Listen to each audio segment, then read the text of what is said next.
Bom dia, boa tarde ou boa noite para você que está acompanhando mais essa edição da série Com a Palavra. Hoje, com a palavra a Plano e Plano, personificada na figura do João Hoppe. Ele é diretor financeiro e de relações com investidores da Paper.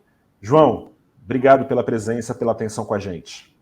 É um prazer estar com vocês, é ótimo poder bater esse papo e contar para todo esse público o que a gente faz aqui na Plano e Plano e a gente poder entender melhor essas nossas perspectivas e outros assuntos que você vai abordar aí. João, então vou pedir para você começar bem pelo começo aqui. Para quem nunca ouviu falar, você que tem, da Plano e Plano, qual o modelo de negócios da empresa, ou seja, como a empresa faz para ganhar dinheiro, no português, claro. Tá bom.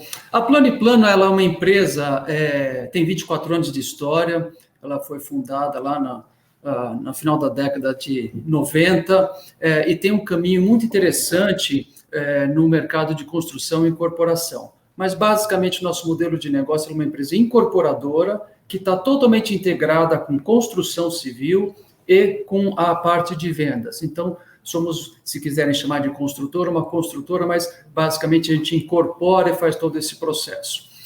A Plano e Plano, ao longo desses anos, trabalhou em várias áreas do mercado imobiliário, residencial, voltando para a média renda, alta renda lá no começo de sua história. Nos últimos anos, ela se especializou no modelo de baixa renda. Então, hoje, a gente tem quase todo o nosso volume vendido dentro do projeto do Casa Verde e Amarela, que até pouco tempo atrás era chamado de Minha Casa Minha Vida.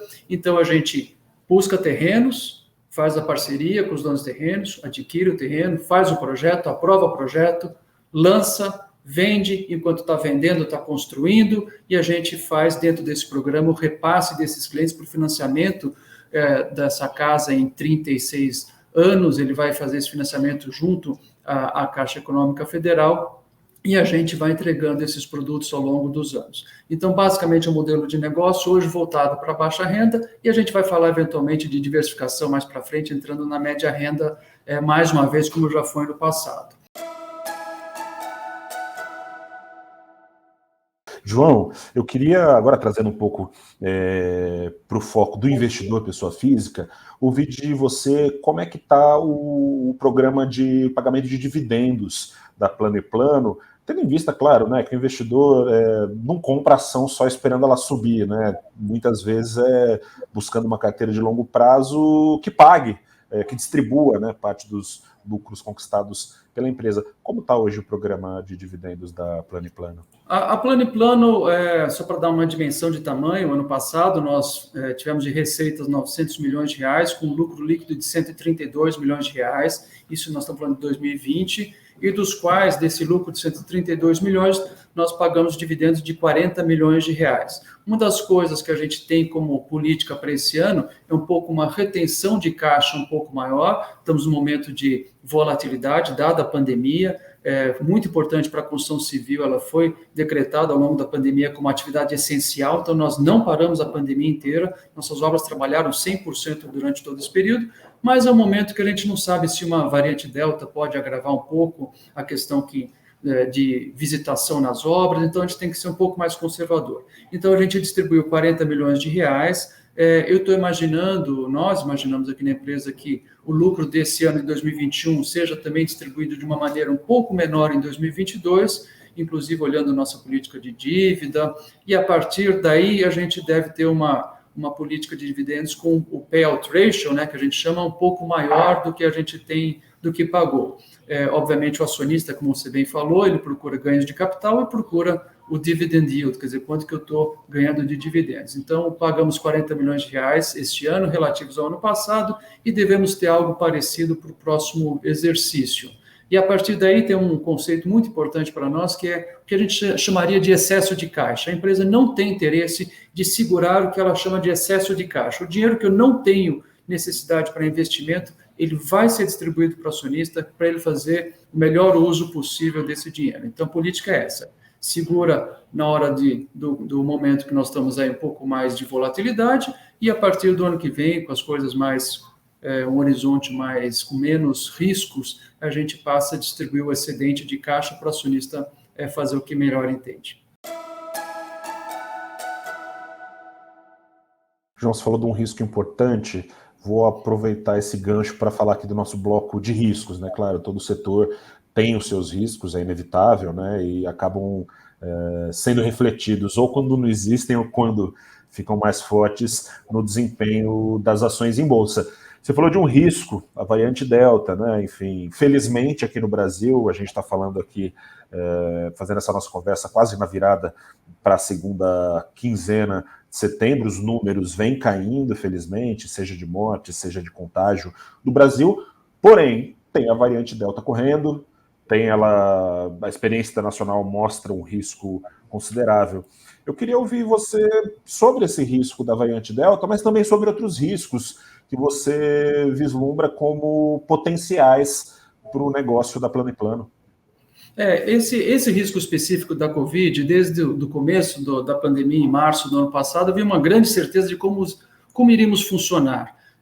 Primeiro, a construção civil, como falamos, continuou trabalhando, então as obras continuaram trabalhando, obviamente com todos os protocolos necessários de proteção à vida de todos que estão lá dentro e dos visitantes. Os estandes de venda, em vários momentos, ficaram fechados, e aí houve uma importante transformação de um relacionamento que era mais pessoal para um relacionamento mais digital com os nossos clientes. Então, as empresas que são maiores e tiveram capacidade nos últimos anos de investir em suas plataformas digitais, fizeram uso disso ao longo desse período.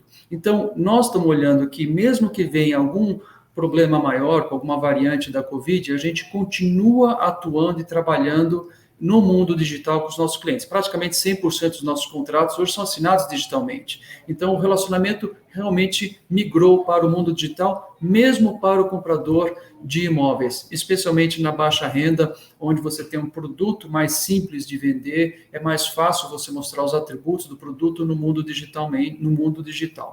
Então, esse é um risco importante, está controlado, e para nós não estamos vendo uma necessidade de fechamento das obras, já que o pico da pandemia já passou e a indústria como um todo trabalhou muito bem durante esse período. Eu diria outros riscos importantes, a gente tem talvez uma questão estrutural e uma questão conjuntural. No estrutural, que muitos investidores nos perguntam, mas como é que esse programa Casa Verde e Amarela? Vocês dependem do governo? Ele é um programa muito bem estruturado, há muitos anos, e o risco estrutural é se ele fosse ter uma mudança radical. O nosso entendimento é que o governo, as pessoas envolvidas já entendem que o déficit habitacional é uma das mazelas mais importantes para a população brasileira, problemas de saúde, de locomoção, dos filhos estarem, em vez de estar na rua, estar num ambiente adequado, problemas de saúde que vêm de não ter esgoto, água tratada. Então, o déficit habitacional ele é tratado como um programa já de Estado. Ele é um risco importante, mas muito mitigado pela continuidade do programa, que era Minha Casa Minha Vida, e agora o Casa Verde e Amarela. E temos um risco conjuntural, que está sempre nas nossas conversas com investidores, nos últimos 12 meses, que foi o incremento dos preços de materiais de construção. Nós temos o Índice Nacional de Construção Civil, o INCC, acumulando em 17% em 12 meses. Então, uma pressão grande nos custos, e a gente tem que fazer as nossas ações internas para mitigar os custos de obra, simplificar a obra, adequar o preço de venda ao produto que nós estamos vendendo, e aí as grandes empresas todas têm a capacidade de relacionamento com fornecedores, você procura mitigar isso ao longo do tempo. Claramente, as empresas maiores têm uma chance melhor de mitigar esse risco do que se eu sou pequeno e dependo menos, ou eu não tenho um relacionamento tão forte com fornecedores nesse caso. Então, eu diria esse risco estrutural e o risco conjuntural são os mais importantes. João, ainda sobre os riscos, eu queria colocar um pouco da atmosfera de Brasília aqui na conversa. A gente tem, claro, né, os investidores acompanhando as discussões sobre a reforma do IR, a gente viu o mercado reagindo, não sei se negativamente ou se com uma correção técnica, né, vislumbrando uma eventual aprovação de fato da reforma do IR, que passou num primeiro turno na Câmara, ainda depende do Senado, enfim. A gente vê os investidores preocupados especialmente com uma tributação de dividendos, né, que agora, pelo PECTA são 15%, né, tributados, serão, se passar essa reforma como está, em 15%, e também com a extinção dos juros de capital próprio, né, que é uma forma que as empresas têm hoje de distribuir lucros e abater parte dos impostos que têm a pagar. Eu queria saber, no caso específico da Plano & Plano, mas também, claro, né, no mercado de imóveis em geral, qual esse risco pode ou não ser preocupante para os investidores, esse risco de dessa reforma passar como está sendo desenhada, e se você vê algum outro eventual risco na reforma do imposto de renda para o negócio da Plano & Plano. Tá, no caso da Plano & Plano, especificamente, começando aí pelo juros sobre capital próprio, a Plano & Plano está inserida dentro de um regime especial de tributação, que a gente chama internamente o RET, e a gente tem uma tributação específica do setor, e a gente tem uma tributação, além disso, dentro de um patrimônio de afetação, que são os nossos empreendimentos, então a gente tem, na prática, uma alíquota de 4% sobre a receita. Dando lucro ou dando prejuízo, a empresa é tributada 4% sobre a receita, PIS/COFINS, imposto de renda e contribuição social. Então, aqui na Plano & Plano, a gente não usa o mecanismo de juros sobre capital próprio, então isso não afeta em nada no nosso caso, e sim pode ter um efeito da tributação dos dividendos, obviamente no fluxo de caixa aí do acionista, que ele vai ter à disposição, dada essa nova tributação do dividendo. Então, pode ter algum efeito, sim, no dividendo, quando isso for aprovado no Senado, os 15%. Claro. Sim. E, João, trazendo também para a questão conjuntural, a gente tem passado e acompanhado aqui no mercado, no dia a dia, a curva de juros no Brasil, de juros futuros apontando para cima com força, né? Enfim, refletindo esse cenário de inflação sucessivamente superando expectativas e projeções para a Selic também, semana a semana, sendo puxadas para cima, crescimento econômico sendo puxado para baixo. No que diz respeito especificamente à curva de juros, a gente sabe que existe um eventual aumento de custo de capital para as empresas, né? Quando a gente projeta esse fluxo de caixa futuro e como é que pode ser reduzido ou não. Como é que a Plano & Plano tem monitorado isso e como isso pode, de fato, acabar afetando o valor de mercado da empresa? No caso da nossa empresa, nós temos um financiamento. Primeiro, a parte da empresa, nós financiamos parte do dinheiro que a gente precisa com os contratos, que a gente chama de contratos de apoio à produção, onde a Caixa Econômica Federal nos financia o período de obras, e a gente, então, esse dinheiro, ele entra vinculado à taxa da Selic, então a gente tem lá um efeito disso imediato quando a Selic sobe, e temos nossos clientes, que é muito importante, que são os clientes que se financiam dentro do programa Casa Verde e Amarela. Essa mudança nos juros não está afetando ainda os juros do programa Casa Verde e Amarela. Então, de uma certa maneira, a gente tem esses programas de interesse social sendo preservados em relação a essa questão conjuntural que você citou de aumento de juros. O que a gente vê é que no ano que vem a gente tem uma perspectiva já de baixa da Selic, os indicadores hoje é uma segunda-feira, nós estamos conversando aqui numa segunda-feira, a pesquisa Fox mostrou uma nova pressão em alta, seja no IPCA desse ano e na taxa Selic desse ano, mas a gente vê uma diminuição para o ano que vem, se tudo der certo, obviamente. Então, a gente está vendo que o cenário ele tem suas ondas, olhando o investimento como uma empresa, como a Plano & Plano, que tem 24 anos de história, a gente tem que sempre levar em consideração um olhar de médio prazo, não precisa ser um olhar tão imediatista, tem gente que gosta de investir no imediato, tem gente que gosta de investir com olhar mais de médio prazo. Então, nós não estamos vendo um cenário de ruptura para médio prazo, muito pelo contrário, o mercado imobiliário ele é tão grande, o déficit é tão grande que a gente vai continuar trabalhando e soluções serão dadas para que esse mercado continue existindo. Lembrando que se a gente voltar 10, 15 anos atrás, a gente trabalhava com taxas de juros bem mais altas, então ainda estamos num cenário onde nada é inviabilizado, a gente continua com um horizonte de médio prazo bastante promissor. Na pesquisa Focus, até, enfim, para colocar mais números aqui, a gente teve também projeção de crescimento puxada para baixo e projeções da Selic puxadas para cima, né, para 8%, seja no final desse ano, seja no final de 2022. Isso também não afetaria o negócio da Plano? Sim, uma das coisas importantes para nós é a renda do nosso consumidor. O consumidor, para ele poder financiar a sua unidade, ele precisa ter uma capacidade de pagamentos ao longo desses 30 anos, e ele, para isso, ele tem que ter renda. Então, o que nos preocupa é como é que a gente atende a classe mais desfavorecida se ele não tem renda suficiente para pagar o custo da unidade. Então, o que a gente, na nossa parte, a gente procura simplificar, entregando produtos de qualidade, mas mais simples, ou seja, o empreendimento ele tem que ser um pouco mais simples para poder custar menos, e da nossa parte a gente procura também diversificação. Então, se a gente entende que tem uma certa faixa de renda que não pode ser atendida simplesmente por uma questão conjuntural, nós vamos continuar atendendo as outras faixas que têm essa demanda. Então, existe sim um problema conjuntural, tem que olhar, a gente sabe que isso é cíclico, mas o que a gente tem que olhar como investidor, qual é a perspectiva do Brasil em médio prazo, está crescendo a renda, termos as reformas necessárias para que essa renda e o Brasil cresça o seu PIB, gere renda e a gente possa oferecer um financiamento para essa população carente.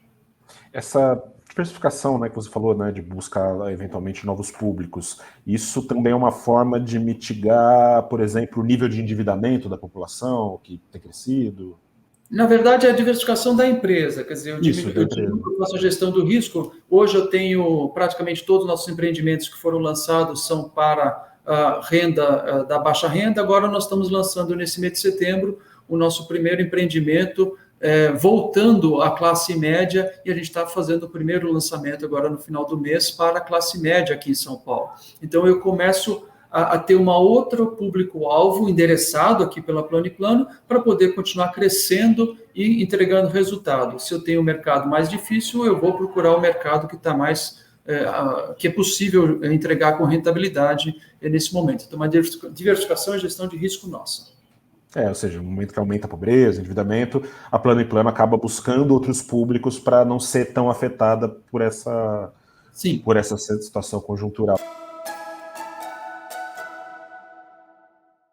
Passar agora para as oportunidades vislumbradas pela Plano & Plano, acho que essa já é uma, né, vislumbrada pela Plano & Plano, enfim, focar nas rendas maiores, enfim, nas famílias acima, né, na pirâmide social brasileira. Mas queria ouvir, enfim, de você, João, fora essa oportunidade vislumbrada, quais outras coisas a Plano & Plano tem feito para tentar melhorar a margem de lucro, tendo em vista preocupação do investidor com esses dividendos que vocês têm distribuído?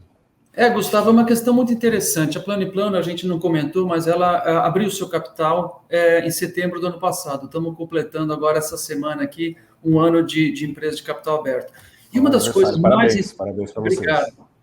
Uma das coisas mais interessantes que acontecem numa transformação da empresa, quando ela entra no mercado de capitais, isso acontece ao longo de vários anos e depois que abre o capital, ela, no nosso caso, está dando uma acelerada. Tem toda uma questão de governança, uma questão de como você se posiciona em projetos novos, onde você traz uma maturidade muito maior para a empresa, você tem um escrutínio de pessoas de fora, trazendo boas ideias, pessoas muito competentes, inteligentes, acionistas. Hoje nós estamos falando aqui de milhares de acionistas que já são sócios da Plano & Plano, e eles interagem com a gente. Então, a empresa muda de patamar. Vou dar alguns exemplos. A gente tinha programas de sustentabilidade? Tinha. Só que agora nós soltamos no dia 31 de agosto, o primeiro relatório de ESG, de sustentabilidade da empresa. Então, agora a gente tem tudo medido e com metas para o ano seguinte. Recursos humanos. Fizemos, na primeira vez, uma avaliação do Great Place to Work, o GPTW.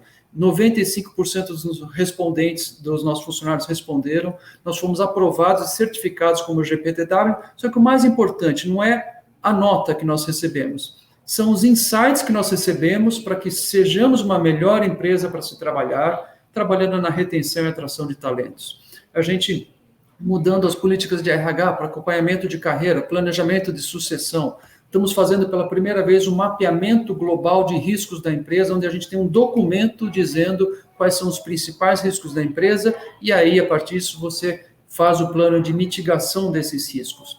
Esses são alguns exemplos onde eleva o patamar de trabalho, de gestão da empresa, ou seja, a gente está procurando cada vez mais ser uma empresa melhor, com crescimento e com resultados. Mas a transformação de uma empresa que sai de uma empresa fechada para capital aberto é fantástica e a gente está muito otimista com esse processo.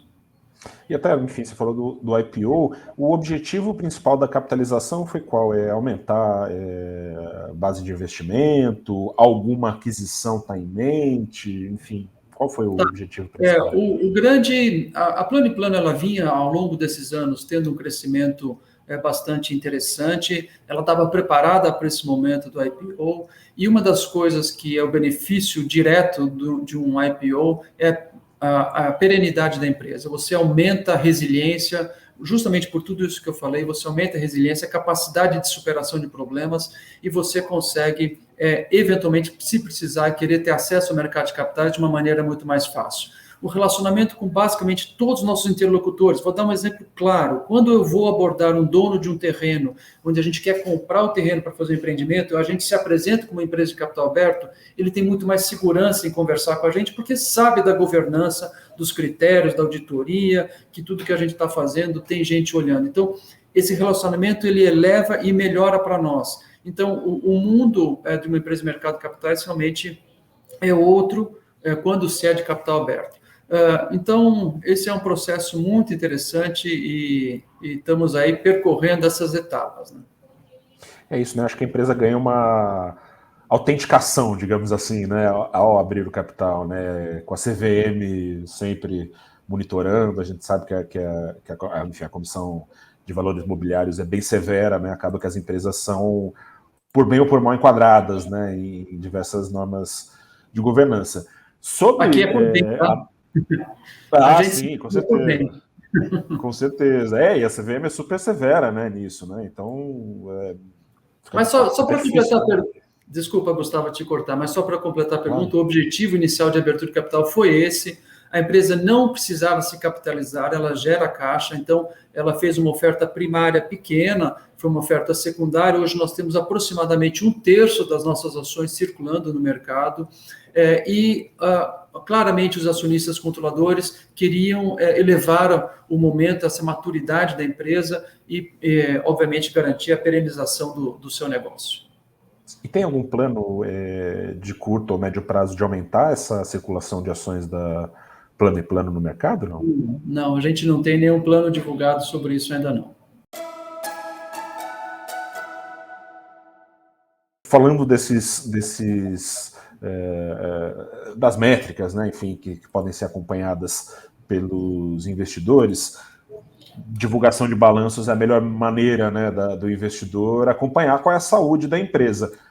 No entanto, muitas vezes é uma linguagem hermética. Então, eu queria perguntar para você, João, quais 3 principais métricas você sugeriria aos investidores acompanharem e que você pudesse traduzir o que são cada uma dessas 3 métricas principais? Tá bom. É interessante porque quando a gente fala sobre os acionistas, como é que ele vai medir a performance da empresa, quando a gente está dentro da empresa, eu gosto muito e eu diria que é muito relevante para qualquer empresa, ela está entregando resultados acima do custo de capital. Você citou há pouco, Gustavo, o custo de capital está aumentando porque o custo de tomar dinheiro está mais alto. Então, a gente sabe que tem dinheiro do acionista e tem dinheiro de dívidas. Então, esse mix, que a gente chama do custo médio ponderado de capital, tem um X valor. A empresa precisa dar X% de rentabilidade por ano.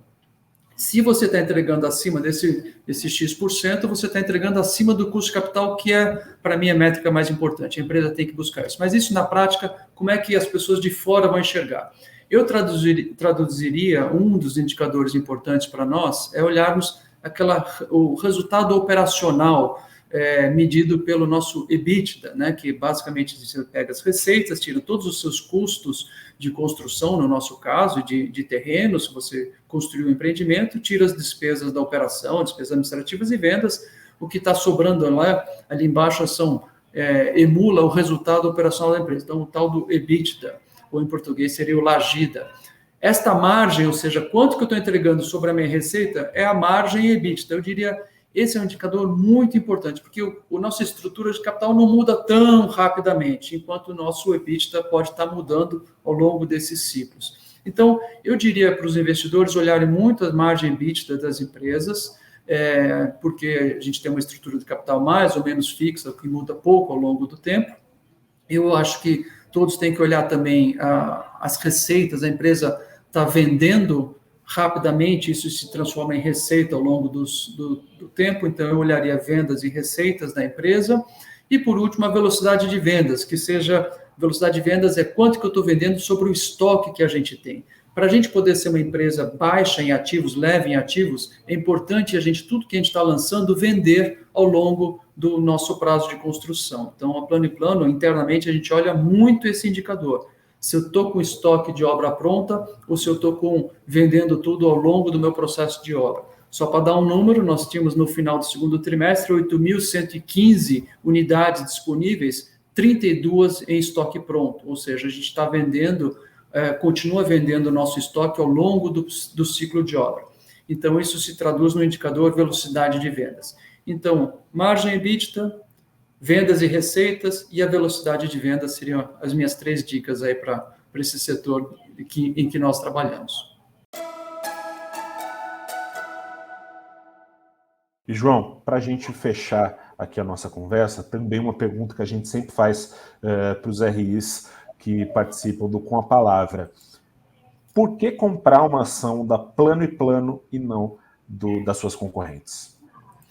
A Plano & Plano ela é uma empresa que, como a gente falou há pouco, ela traz uma resiliência muito grande. Ela tem sua história, ela tem entregue resultados no passado, ela tem vontade de crescer, ela está mudando em termos de gestão para ser uma empresa cada vez melhor. E o mercado onde a gente atua, um mercado realmente muito grande. Estamos na principal mercado do Brasil, que é na região metropolitana de São Paulo. Isso traz uma resiliência muito grande para nós. E a decisão de compra e venda, como você bem sabe, Gustavo, sempre depende do preço da ação. Você pode ter um ativo muito bom, mas está precificado muito alto ou muito baixo. Então, aí cada um faz o seu juízo de valor, se é uma boa empresa, se está precificado adequadamente, se é o momento exato de comprar. Mas o que nós trabalhamos aqui muito fortemente é para tornar a Plano & Plano uma empresa melhor ainda nesse mercado que é imenso, e aí os resultados vêm ao longo do tempo. Tá certo, João. Obrigado pela sua clareza aqui, viu? Muito bom. Eu que agradeço a chance de participar com vocês, estamos à disposição e um bom dia a todos. Bom dia, boa tarde, boa noite, seja lá qual for a hora que você aí do outro lado, espectador do valorinvest.com, estiver acompanhando aqui a nossa conversa, agradeço a sua audiência e convido a acompanhar também as edições anteriores do Com a Palavra. Tem a playlist no nosso canal do YouTube. Convido, claro, a continuar acompanhando os outros conteúdos que a gente faz, seja em vídeo, seja em texto, lá no nosso site. Grande abraço, até a próxima e tchau.